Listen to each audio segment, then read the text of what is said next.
Na okraji mestečka žila mačka Cica. Jedného dňa sa prebudila a povedala si: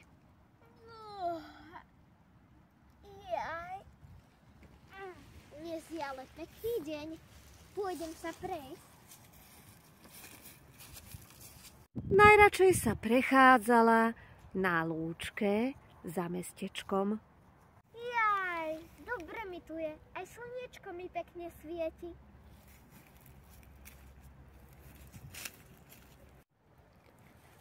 V lesíku, nedaleko toho istého mestečka, bývala mačka Mica. Ráno sa zobudila a povedala si: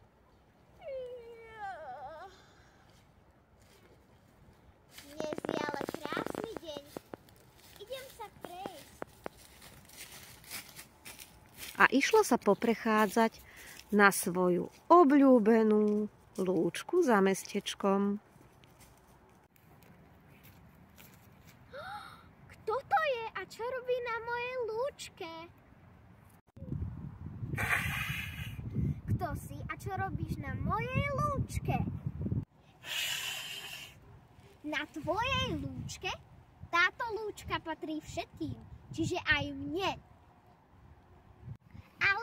Ale, čo ale? Práve v tej chvíli prichádza na lúčku vlčík pohodiáčik v parádnej náladičke. No čaute, mačky, kočky.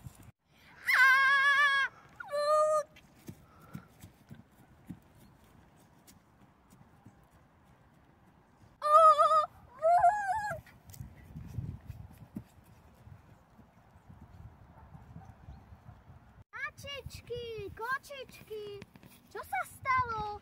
Haló? No, čo už, teraz je lúka celá moja. Koniec.